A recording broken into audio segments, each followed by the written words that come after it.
DLR set of 2022 IPMAT Indore paper. So let's straight away start. Data क्या है पढ़ लेते हैं कि डेटा में क्या बोलना चाह रहा है. So showroom is open on all 7 days of the week throughout the year. मतलब 7 days a week throughout the year, मतलब कंटिन्यूस चेंज चलता जा रहा है. There are 5 employees A B C D E who works in the showroom every day except Sunday. 2 employees are required while on Sunday 3 employees need to work. Standard बिल्कुल पता ना एकदम clean data लिखा हुआ है, सेल्फ एक्सप्लेनेटरी डेटा लिखा है. ठीक है. Every employ works on 3 days in a week, some additional information is there. तो अगर डेटा फर्स्ट पैराग्राफ का समझे तो भाई हर एम्प्लॉय 3 दिन काम करना चाहिए. हर दिन मंडे टू सैटरडे 2 एम्प्लॉय काम करना चाहिए, संडे को 3 एम्प्लॉय काम करना चाहिए. That's a standard data. कुछ एडिशनल इन्फॉर्मेशन दी है followed by 5 questions. Let's straight away fill the data. क्या बोल रहा है बेटा. तो अभी जो हमने फर्स्ट पैराग्राफ पढ़ा था उससे हमको ये अंडरस्टैंडिंग आ गया दैट सर जो रो है उस पे आपके 2 टिक होना चाहिए, बिकॉज हर दिन मंडे टू सैटरडे 2 टिक होना चाहिए, संडे के दिन 3 टिक होना चाहिए, बिकॉज 3 लोग काम करेंगे.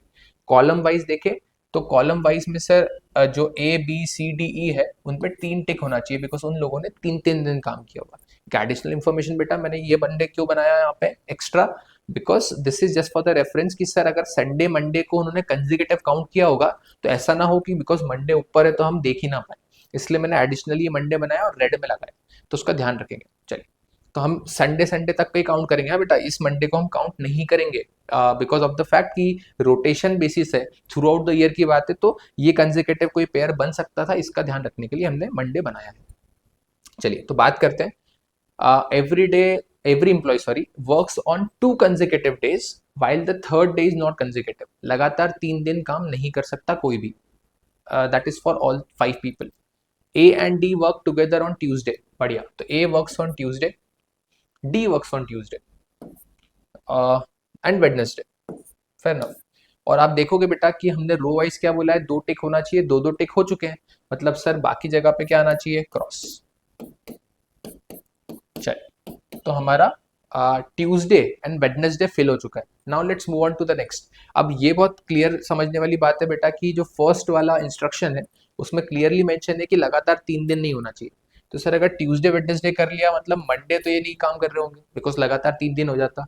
ट्यूसडे वेडनेसडे कर लिया तो थर्सडे काम नहीं कर रहे होंगे. सिमिलरली सर यही चीज डी के लिए भी बोल सकते हैं हम. तो यहां तक का डेटा फिल हो गया by using the above 2 points, data points. Neither B nor C work with Alex. तो बी और सी ए के साथ काम नहीं करते हैं. तो अभी तक तो भाई ए के साथ डी ने काम किया है, तो बी और सी ने काम नहीं किया है. आगे देख लेंगे, कभी जरूरत पड़ेगी तो ध्यान रखेंगे. She does not work either on Saturday और ऑन मंडे. तो सी जो है वो मंडे के दिन काम नहीं करते और सैटरडे के दिन काम नहीं करते. बढ़िया बढ़िया चीज है. तो अगर सी यहाँ पर और यहाँ पे काम नहीं करते तो एडिशनल चीज दिख रही है बेटा कि सर यहाँ पे बचे ही 2 ब्लॉक्स हैं, वो तो 2 टिक आने चाहिए. तो मंडे के दिन बी और ई ने काम किया होगा. बढ़िया. अब आप देखो कि ये लास्ट वाला नहीं देखने का. हाँ बेटा, बिकॉज जैसे मैं बोला कि ये मंडे का ही रेप्लिका है, तो मंडे मंडे ही है वो, सॉरी.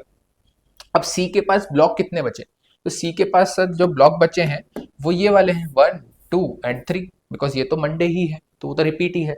मतलब सी का मेरा पूरा डेटा फिल हो चुका है, ए के 2 डेटा फिल हो चुके हैं, 1 डेटा बचा है. सो अब आप देखो कि उन्होंने कहा है कि जिस दिन सी काम कर रहे हैं उस दिन ए नहीं करेंगे, बिकॉज बी और सी ए के साथ काम नहीं करते. तो जिस जगह पे सी का टिक है उस जगह ए का क्रॉस लगा सकता हूँ. तो ए का क्रॉस लगाऊंगा बेटा तो बोलूंगा सर ए यहाँ पे काम नहीं करेंगे, ए यहाँ पे काम नहीं करेंगे. अब ए वाले में 3 टिक होना चाहिए, तो सर ये जो बचा है ये मैंडेटरी क्या आना चाहिए, टिक आना चाहिए. तो ए के तीनों दिन टिक हो गए. अब ए जिस दिन काम कर रहे हैं उस दिन बी काम नहीं करेंगे, बहुत clearly mention in second statement. तो मतलब बी यहाँ पे काम नहीं करेंगे. तो ये भी डन हो गया. इंपॉर्टेंटली फर्स्ट वाला क्या था कि सर थर्ड डे क्या होना चाहिए, अलग होना चाहिए.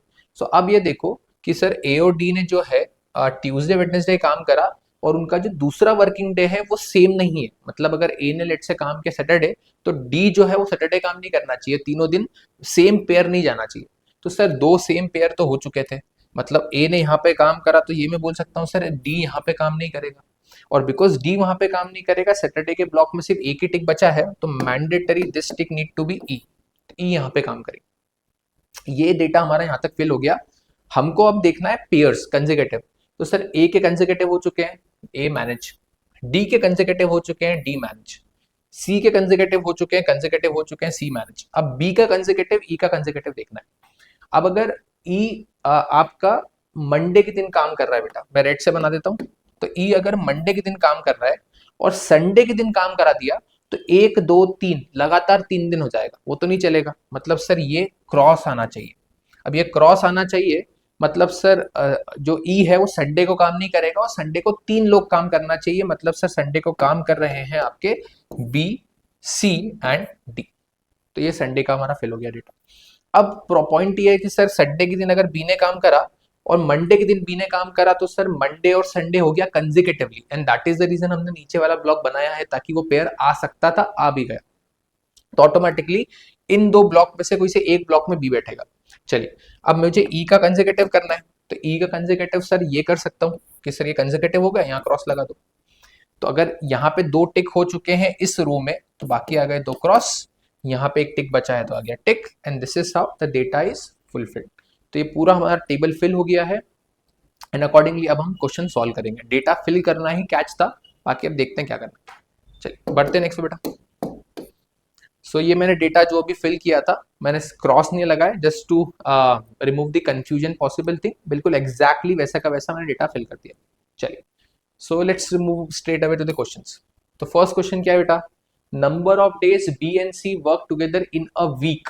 तो मतलब मंडे टू संडे की बात कर रहा है, बी और सी साथ में काम कब करेंगे। तो सर यहाँ पर आप देख पाएंगे कि सर बी ने यहाँ पे काम किया, सी ने यहाँ पे काम किया, उसके अलावा बी ने यहाँ पे काम किया, सी ने यहाँ पे काम किया। तो पूरे दोनों कॉलम को देखें तो सर दोनों पे टिक थर्सडे को है और संडे को है, that is option number D is the correct answer. Fair enough. चलिए second question, which among the following employees do not work together on any of the days. तो बी एंड डी, तो B और D पे लगातार टिक है क्या बेटा, B और डी नहीं है यहाँ पे, ये नहीं है, नहीं है, नहीं है, नहीं है, बट बी और डी यहाँ पर है, तो ये ऑप्शन आउट हो जाता है क्योंकि बी और डी ने संडे के दिन काम किया है। बी एंड ई, तो बी एंड ई देखना है, मतलब बी और ई ने सर फर्स्ट डे काम किया है, तो ये तो नहीं चलेगा। सी एंड डी, तो सी एंड डी मतलब सी वाला और डी, तो सी और डी ने संडे को दिन काम किया, नहीं चलेगा। डी एंड ई, तो सर डी वाला और ई वाले में एक भी ओवरलैप वाले है ही नहीं। देखो इन्होंने इस दिन काम किया तो इन्होंने नहीं किया, द सेम गोस। तो भाई हमको दिख रहा है कि डी और ई ऐसा पेयर है जिसने साथ में कभी काम किया ही नहीं है। Let's move on to the next बेटा। Third one of the days A works on, तो ए ने भाई कब कब काम किया है, Tuesday, Wednesday, Saturday. So that is Saturday is given in the option, हम टिक करेंगे Saturday and will going to get 4 marks out of this. Fourth one, the consecutive days on which E works are, तो E ने काम किया है भाई Friday के दिन और सैटरडे के दिन, that is option number C is the correct answer. Fifth one, employees who work on Sunday are, तो संडे के दिन किन किन लोगों ने काम किया है बेटा, that is B, C and D, that is B, C and D, option number A is the correct answer. तो this is how we can solve the set very easily. The only condition required is बेटा कि इसको fill करते वक्त क्या हम उतना patience, उतना करेज रख सकते हैं बिना किसी व्हाट यू कैन से थोड़ा कि यार मुझे यार ये सॉल्व करते करते एक जगह एरर आ गया, मैंने पूरा टेबल कट कर दिया, छोड़ ही दिया उसको, ये सब नहीं करने का, चिढ़ना नहीं सेट से बेटा। वेरी ऑनेस्टली अगर मैं लेमन भाषा में बोलूँ तो बेटा इतना ध्यान रखने का कि हमको सिर्फ पेशेंस रखकर ध्यान से वो डेटा पॉइंट्स को बनाते जाना है। Once that data points are in place, automatically हमारा सेट सॉल्व हो जाएगा। With this we are done with the set. बाकी बेटा जैसे हर बार का मैं जनरल चीज कहता हूं कि इतना ध्यान रखिए कि अगर हम कोई भी सेट सॉल्व कर रहे हैं डीआई का, तो बहुत स्पेसिफिकली स्ट्रैटेजी बनाइए कि आप एमसीक्यू के सेक्शन में कब सेट को सॉल्व करने वाले हैं।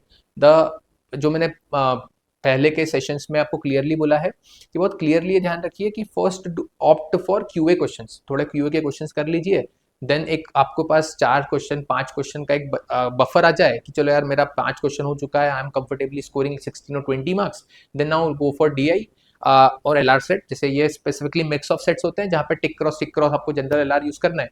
सो अगर मेरा 8 मिनट 9 मिनट यूज करके 3 क्वेश्चन 4 क्वेश्चन बन जाता है तो इट्स विन विन ऑनेस्टली। बाकी this is the QR scanner for the Telegram. Telegram पे बेटा हम यूजुअली बहुत सारे क्या क्या बोल सकते हो आप, इम्पॉर्टेंट एस्पेक्ट के पीडीएफ शेयर करते हैं। जैसे in the recent one I am going to share the weightage, कि हर एग्जाम का वेटेज कितना है टॉपिक वाइज। जैसे एग्जाम्पल अगर मैं आपको बताऊं, तो जब हमने प्लेलिस्ट पूरा क्यूए का एमसीक्यू का प्लेलिस्ट किया for short answers and MCQ, so for IPMAT Indore only, तो हमने देखा कि प्रोग्रेशन के 22 क्वेश्चन है। अब प्रोग्रेशन के 22 क्वेश्चन है, वो भी तब मैं लेयरिंग वाले काउंट नहीं कर रहा हूँ। तो that goes a very heavy topic कि सर यार 7 ईयर्स में अगर 22 क्वेश्चन आ रहे हैं तो ये तो ऐसा टॉपिक है जिसको छोड़ नहीं सकते। तो we had computed the entire papers topic by topic and उसका पीडीएफ बनाया है, and definitely I am going to share that on the group itself. So Telegram group join करेंगे तो you will going to have the data very precise, very precisely, and जो भी data हमारे लिए important है हमको वहाँ मिल जाएगा। तो you can definitely scan this and you can join that group for that. This is the QR scanner for the playlist of QA MCQ and short answers. हमने सारे के सारे क्वेश्चंस रिकॉर्ड किए हैं, लाइव सेशंस लिए हैं, and आप topic by topic उनको सॉल्व कर सकते हैं। So with this will meet in the next one. Stay tune, मिलते हैं, टेक केयर ऑफ योरसेल्फ बेटा, मिलते हैं नेक्स्ट में। Thank you.